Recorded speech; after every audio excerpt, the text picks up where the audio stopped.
దేవుని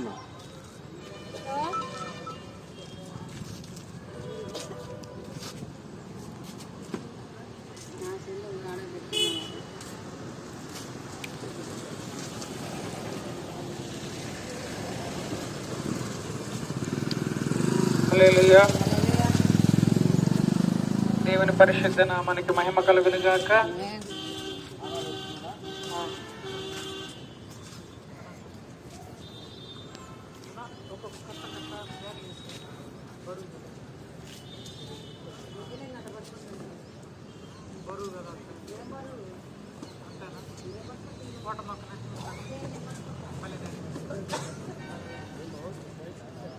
హల్లెలూయా.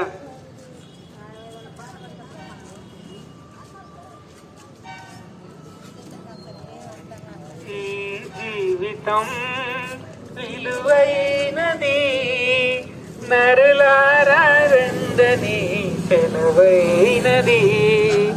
ఈ జీవితం విలువైనది, నరులారా రండని సెలవైనది. సిద్ధపడినావా చివరి యాత్రకు, సిద్ధపడినావా చివరి యాత్రకు, యుగ యుగాలు దేవునితో ఉండుటకు, నీ ఉండుటకు. ఈ జీవితం విలువైనది, నరులారా రండని సెలవైనది. సంపాదన కోసమే పుట్టలేదు నీవు, పోయేటప్పుడు ఏది పట్టుకొని పోవు. సంపాదన కోసమే పుట్టలేదు నీవు, పోయేటప్పుడు ఏది పట్టుకొని పోవు. పోతున్న వారిని నువ్వు చూచుటలేదా, పోతున్న వారిని నువ్వు చూచుటలేదా. బ్రతికి ఉన్న నీకు వారు పాఠమే కాదా, బ్రతికి ఉన్నవారు నీకు పాఠమే కాదా. ఈ జీవితం విలువైనది, నరులారా రండని సెలవైనది. ఈ జీవితం విలువైనది, నరులారా రండని సెలవైనది. మరణము రుచి చూడక బ్రతికే నరుడెవడు, కలకాలమి లోకములో ఉండే స్థిరుడెవడు. మరణము రుచి చూడక బ్రతికే నరుడెవడు, కలకాలమి లోకములో ఉండే స్థిరుడెవడు. చిన్న పెద్ద తేడా లేదు మరణానికి, చిన్న పెద్ద తేడా లేదు మరణానికి. కులమతాలు అడ్డం కాదు శ్మశానానికి, కులమతాలు అడ్డం కాదు శ్మశానానికి. ఈ జీవితం విలువైనది, నరులారా రండని సెలవైనది. ఈ జీవితం విలువైనది, నరులారా రండని సెలవైనది. పాపులకు చోటు లేదు పరలోకమునందు, అందుకే మార్పు చెందు మరణానికి ముందు. పాపులకు చోటు లేదు పరలోకమునందు, అందుకే మార్పు చెందు మరణానికి ముందు. యేసు రక్తమే నీ పాపానికి మందు, యేసు రక్తమే నీ పాపానికి మందు. కడగబడిన వారికే గొర్రె పిల్ల విందు, కడగబడిన వారికే గొర్రె పిల్ల విందు. ఈ జీవితం విలువైనది, నరులారా రండని సెలవైనది. ఈ జీవితం విలువైనది, నరులారా రండని సెలవైనది. సిద్ధపడినావా చివరి యాత్రకు, సిద్ధపడినావా చివరి యాత్రకు యుగ యుగాలు దేవునితో ఉండుటకు ఉండుటకు ఈ జీవితం నీవులైనది నరులారా రండని సెలవైనది ఈ జీవితం విలువైనది నరులారా రండని సెలవైనది. హల్లెలూయా హల్లెలూయా. హల్లెలూయా. యేసుక్రీస్తు నామాన్ని బట్టి ఈ ప్రాంత ప్రజలందరికీ శుభము కలుగును గాక. ప్రియ దేవుని పిల్లలారా, యేసుక్రీస్తుని గురించి నేను మీకు పరిచయం చేయడంలో ఎంతో సంతోషిస్తూ ఉన్నాను. ఎందుకు అనగా యేసు అంటే రక్షకుడు. క్రీస్తు అంటే కొద్ది నిమిషాలు యేసుక్రీస్తుని గురించి వినటం వలన ఎంతో ముచ్చట చెప్పేసి ప్రియ సహోదరి సహోదరులారా, మీ యొక్క సహోదరుడిగా మీకు తెలియపరుస్తూ ఉన్నాను. యేసు అనగా రక్షకుడు. ఈయన ప్రతి ఒక్క వ్యక్తిని రక్షించువాడై ఉన్నాడు. ఎవరిని ఎక్కడి నుండి రక్షిస్తాడు, ఆయన ఎందుకు మనం తెలుసుకోవాలి, ఆయన గురించి మనం తెలుసుకోవడంలో లాభం ఏంటి అని చాలా మంది అనుకుంటూ ఉంటారు. మరి కొంతమంది మనకు కాదులే ఈయన ఫలానా వారికి చెందిన వ్యక్తి అనుకుంటూ ఉంటారు. అయితే ఒక విషయం మనం గమనించాలి. ఏంటంటే సర్వమానవాళి పాపం నుంచి వారిని రక్షించడానికి, వారిని పాపం నుంచి నశించిపోకుండా రక్షించడానికి ప్రభు అయిన దేవుడు ఈ లోకానికి మానవునిగా వచ్చి ఉన్నాడు. ఆయన ఈ లోకంలోకి మానవునిగా రావడంలో ఉద్దేశం ఏంటంటే ప్రతి ఒక్క వ్యక్తి నశించిపోకుండా రక్షించబడాలని. కనుకనే ఆయన యేసు అంటే రక్షకుడని మేము చదివిస్తూ ఉన్నాం. ఆయన ఎవరిని ఎలాగ రక్షిస్తాడు అంటే ప్రతి పాపం నుంచి విడిపించి పరిశుద్ధిని, మానవుని పరిశుద్ధినిగా చేసి ఆ దేవునితో యుగ యుగాలు జీవించడానికి ఒక మార్గం ఉంది. ఆ మార్గంను చూపించే వ్యక్తి ఎవరై అంటే యేసు ప్రభువారు. ఈ రీతిగా బైబిల్ సెలవిస్తుంది కదా, ఆ ప్రయాసపడి భారమును మోసుకొనిచున్న సమస్త జనులారా నా ఎద్దుకు రండి, నేను మీకు విశ్రాంతి కలుగ చేస్తానని యేసు ప్రభువారు చెప్పారు. అదే బైబిల్ రీతిగా సెలవిస్తుంది ఏమంటే నేనే మార్గమును సత్యమును జీవమునై ఉన్నాను, నా ద్వారానే పరలోక రాజ్యానికి వెళ్తారు అని.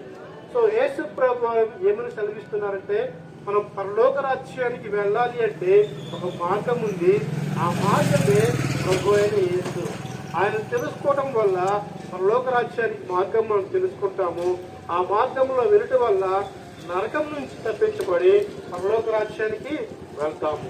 కనుక ఇటువంటి మార్గం తెలుసుకోవడంలో అదంటే సమస్తమును ఉచితంగా ఇవ్వబడుతుంది. కనుక ప్రతి ఒక్క వ్యక్తికి యేసుక్రీస్తు తెలుసుకునే ఉచిత అవకాశం ఇవ్వబడింది. కనుక యేసు అనగా రక్షకుడు. ఈయన మనం తెలుసుకొని ఆ మార్గమును రక్షకునిగా అంగీకరించి ఆయన్ని మనం ఉంటే పరలోక రాజ్యానికి మనం వెళ్ళగలం. సో మనం అనుకుంటూ ఉంటాం మేము పాపులము కాదు అని అనుకుంటూ ఉంటాం. అయితే బైబిల్ ఈ రీతిగా సెలవిచ్చింది ఏంటి అంటే ఆజ్ఞ అతిక్రమమే పాపము అని సెలవిచ్చింది. ఎందుకనంటే మనం ఏదోదో ఏం చేసినా కానీ పాపము చేయలే అనుకుంటాం.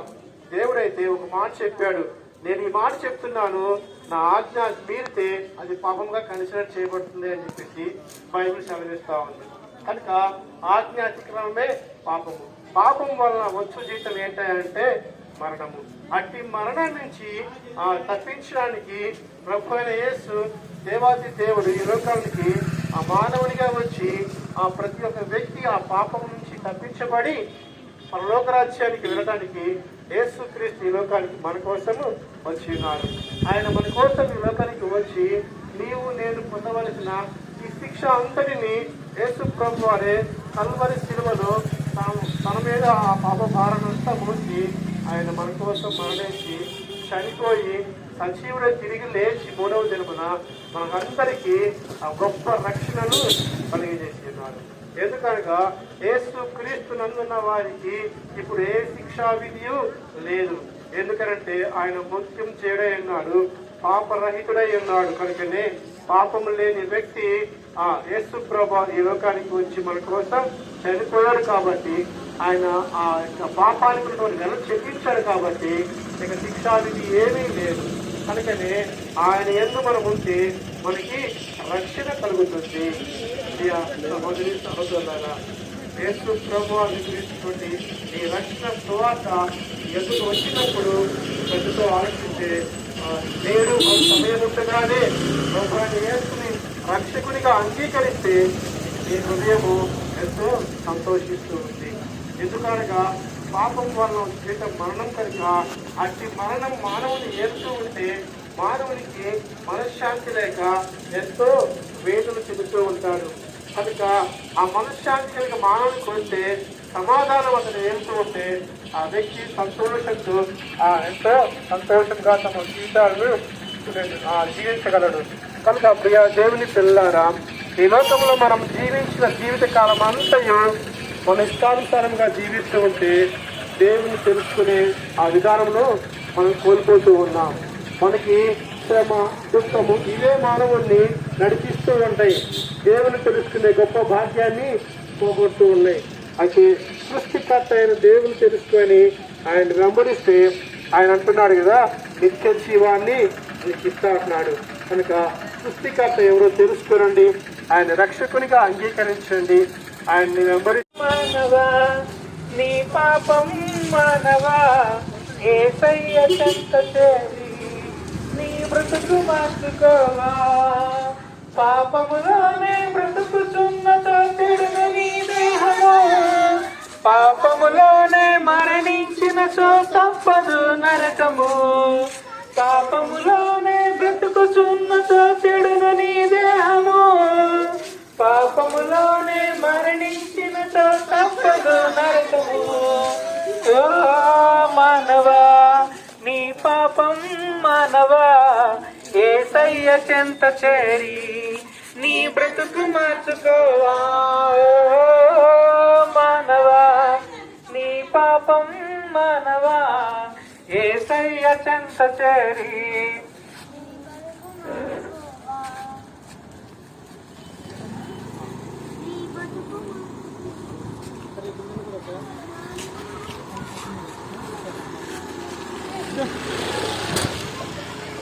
ఎంతకాలము పాపములోనే బ్రతుకుతుందువు, ఎంతకాలము శాపములోనే కొట్టబడుదువు, ఎంతకాలము వ్యసనపరుడవై తిరుగుతుందువు, ఎంతకాలము దుఃఖములోనే మునిగి ఉందువు.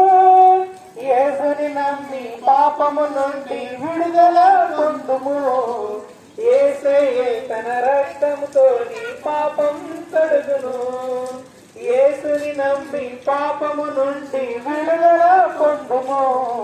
యేసయ్యే తన రక్తముతో నీ పాపం కడుగును. ఓ మానవా నీ పాపం మానవా యేసయ్య చెంత చేరి నీ బ్రతుకు మార్చుకోవా. ఓ మానవా. Praise the Lord. లోకరక్షకుడు, సృష్టికర్త, ప్రభు అయిన యేసుక్రీస్తు నామములో నా ఆత్మీయ సహోదరి సహోదరులందరికీ నా ఆత్మీయ నమస్సుమాంజలు తెలియజేస్తూ ఉన్నాను. పరిశుద్ధ బైబిల్ గ్రంథములో దేవాది దేవుడు సకల చరాచర సృష్టిని కలగచేసినటువంటి ప్రభు అయిన యేసుక్రీస్తు వారు ఈ విధంగా సెలవిస్తా ఉన్నారు. నేనే మార్గమును సత్యమును జీవమునై ఉన్నాను, నా ద్వారా తప్ప ఎవరునూ పరలోక రాజ్యానికి రాలేరు అని. వాస్తవం ప్రియమైన దేవుని బిడ్డలారా, ఒక్క 5 నిమిషాలు మీరు ఎక్కడ ఉన్నా కూడా ఈ యొక్క అమూల్యమైనటువంటి అద్భుతమైనటువంటి దేవుని మాటలు వినాలి అని ఒక ఆత్మీయ సహోదరుడిగా ప్రతిమలాడుకుంటున్నాను. ఏంటి అమూల్యమైనటువంటి అద్భుతమైనటువంటి ఆశ్చర్యకరమైనటువంటి దేవుని మాటలు అంటే, మానవుని ముందు 2 మార్గాలు ఉంచబడి ఉన్నాయి. ఒకటి పరలోకము, 2 నరకము. పరలోకము మహిమ ప్రపంచము, అది సకల చరాచర సృష్టిని కలగచేసినటువంటి సృష్టికర్తతో నిత్యము సహవాసం చేసే ఆనంద నిలయం. అదే నేను ప్రకటిస్తున్న ప్రభువైన యేసుక్రీస్తు వారి యొక్క ప్రపంచం. అది పరలోక రాజ్యము. రెండవది నరకము. అగ్ని ఆరదు, పురుగు చావదు.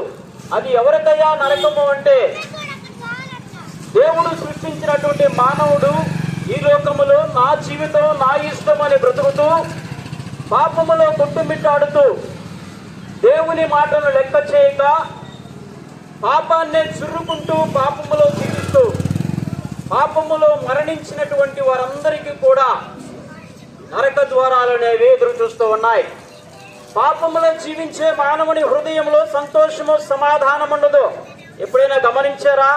వ్యభిచారం చేసేవారికి, సోదాలాడేవారికి, తాగుబోతులకు, అవినీతి పరులకు, అబద్ధములాడేవారికి వారి హృదయంలో ఎప్పుడైనా సంతోషం ఉందా? ఎప్పుడు కీచులాడుతూ గొడవలాడుతుండే వారికి హృదయంలో ఎప్పుడైనా సంతోషం ఉందా? కానీ యేసుక్రీస్తు ప్రభువారు దేవుని బిడ్డలారా, వాస్తవమే ఇది. ఎంత సంపాదించినా, దేనికోసం ప్రయాసపడినా చివరికి చనిపోయిన తర్వాత ఒట్టి చేతులతోనే మనం ఈ లోకాన్ని విడిచి వెళ్ళవలసి ఉంటుంది.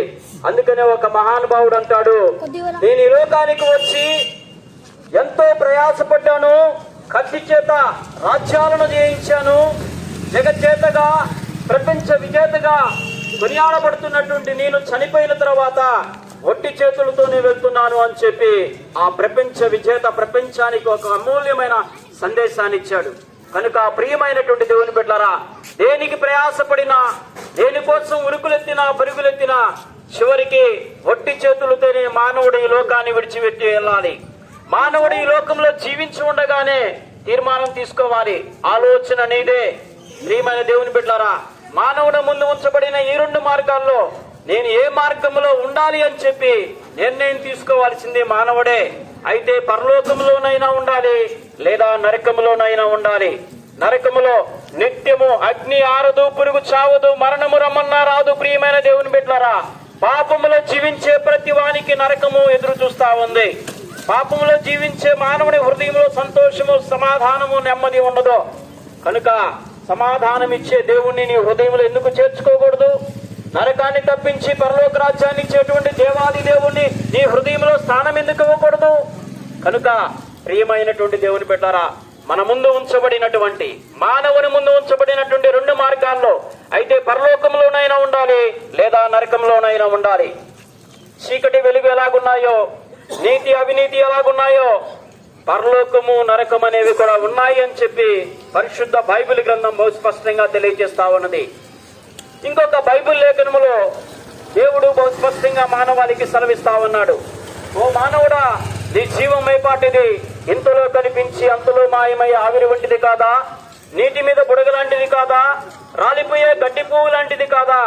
కనుక ఈ అశాశ్వతమైనటువంటి, శాశ్వతం కానటువంటి ఈ మానవ జీవితానికి ఎందుకు హంగులు, ఆర్భాటాలు, పగలు, కక్షలు, కార్పణ్యాలు? కనుక ప్రశాంతమైనటువంటి జీవితాన్ని ఇస్తాను, సమాధానకరమైన జీవితాన్ని ఇస్తాను, ఆనందకరమైన జీవితాన్ని ఇస్తాను. పాపాన్ని విడిచి నీ హృదయంలో నాకు స్థానం ఇస్తావా? నరకాన్ని తప్పించి పరలోక రాజ్యాన్ని ఇస్తాను అని చెప్పి దేవాది దేవుడు, ఆ సృష్టికర్త, లోకరక్షకుడు అందరికీ పిలిపిస్తా ఉన్నాడు. మనం చేయాల్సింది ఒకటే, మన హృదయంలో ఉన్న పాపాన్ని విసర్జించి నిజమైన దేవుడు ఎవరో, సత్య దేవుడు ఎవరో, నరకాన్ని నేను చనిపోయిన తర్వాత నరకాన్ని తప్పించి పరలోక రాజ్యానికి తీసుకెళ్లేది ఎవరో తెలుసుకోవాలి. సత్యాన్వేషణ చేయాలి, జ్ఞానాన్వేషణ చేయాలి. మహాజ్ఞానముతో కూడినటువంటి మహాగ్రంథమైనటువంటి పరిశుద్ధ లేఖనాలు సెలవిస్తా ఉన్నాయి. కనుక ప్రియమైనటువంటి దేవుని బిడ్డలారా, ఎందుకు ఆ పరిశుద్ధుడైనటువంటి నీ కోసం నా కోసం చనిపోయిన యేసుక్రీస్తు వారికి మన హృదయంలో స్థానం ఇవ్వకూడదు?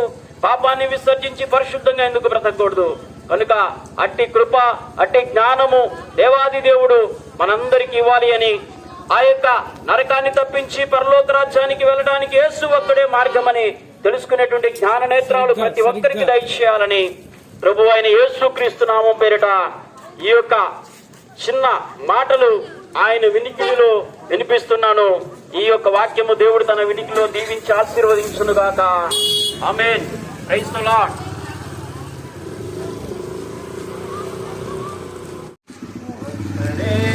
పరిశుద్ధుడ ఒక్కడే. మహాదేవుడు మహిమోన్నతుడు, మహాదేవుడు మహిమోన్నతుడు, లోకానికి రక్షకుడు యేసు ఒక్కడే. ఒక్కడే యేసు ఒక్కడే, ఒక్కడే పరిశుద్ధుడు ఒక్కడే. పాపిని రక్షించువాడు యేసు ఒక్కడే, పాపిని ప్రేమించువాడు యేసు ఒక్కడే. పాపిని రక్షించువాడు యేసు ఒక్కడే, పాపిని ప్రేమించువాడు యేసు ఒక్కడే. జీవమార్గమై సత్యదైవమై, జీవమార్గమై సత్యదైవమై, ఒక్కనికి చేర్చువాడు యేసు ఒక్కడే. ఒక్కడే యేసు ఒక్కడే, ఒక్కడే పరిశుద్ధుడొక్కడే. అద్వితీయ దేవుడు యేసు ఒక్కడే, అద్భుతములు చేయువాడు యేసు ఒక్కడే. అద్వితీయ దేవుడు యేసు ఒక్కడే, అద్భుతములు చేయువాడు యేసు ఒక్కడే. ఆదరించి ఆశ్రయమిచ్చి, ఆదరించి ఆశ్రయమిచ్చి, అనుక్షణం కాపాడు యేసు ఒక్కడే.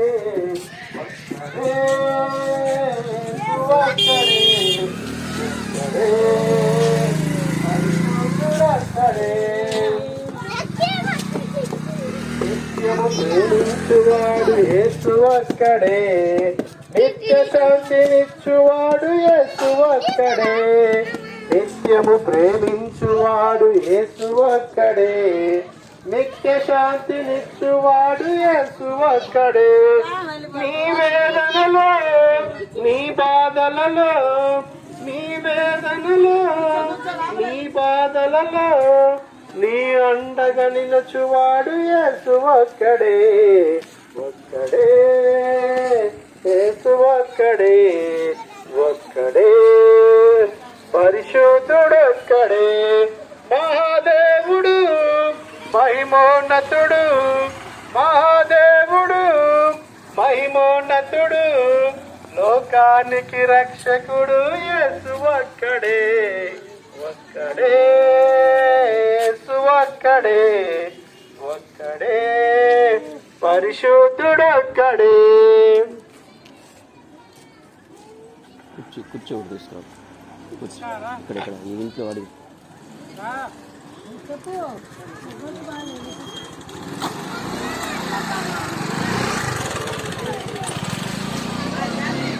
మనస్ఫూర్తిగా నీ హృదయాన్ని దేవునికి అప్పగించలేదేమో బహుశా. దేవుని బిడ్డలారా, ఈ యొక్క సాయంకాలం వేళలో దేవుడు నీతో నాతో మనందరితో మాట్లాడుతున్నాడు. నువ్వు ప్రయాసపడి భారం మోసుకుంటూ నీ జీవితాన్ని ఈడ్చుకుంటూ ముందుకు వెళ్తున్నావేమో. ఈ చక్కని శుభ సాయంత్రం వేళ ప్రభు నీతో నాతో మనందరితో మాట్లాడుతున్నాడు. నీవు భారం మోసుకొని ప్రయాసపడి జీవించాల్సిన అవసరం లేదు.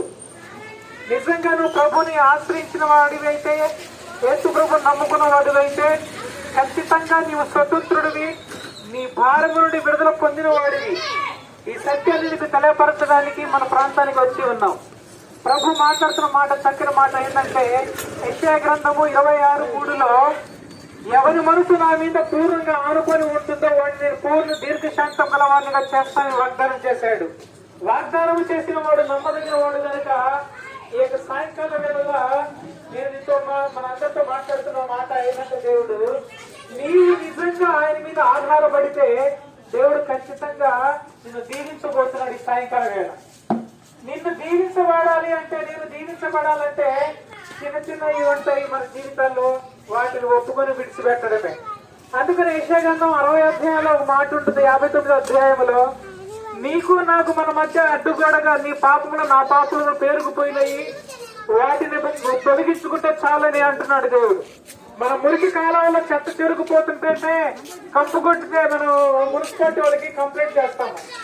అలాంటిది మన దేవుని ఆశీర్వాదాన్ని పొందుకోవడానికి ఆటంకంగా ఉన్నటువంటి వాటిని విడిచిపెట్టాలి.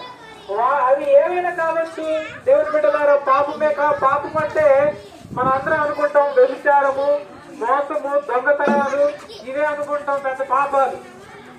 నీ పక్కన ఇళ్ళు బాగా ఎదుగుతుంటే వాడిని చూసి ఓర్చుకోవడానికి కూడా పాపమే. నీ పక్క వాళ్ళు బాగా ఎదుగుతుంటే వాళ్ళని చూసి నువ్వు తిట్టుకున్నా, కుక్కలు చూసి తిట్టినా, కోడి చూసి తిట్టుకున్నా అది పాపమే. నీ పిల్లల్ని నువ్వు బూతులు మాట్లాడినా అది పాపమే. ఈ బూతులు, సినిమాలు, శిఖర్లు ఇవి పాపాలు అనిపించవు. కేవలం మనకు అడ్డుగోడగా ఉంటే అవి కనబడే ఏంటంటే వ్యభిచారము, దొంగతనాలు ఇవే మన పాపం అనుకుంటాం. కాదు దేవుని బిడ్డలారా, ఈ సాయంకాల వేళ దేవుడు మన అందరితో మాట్లాడుతున్నాడు.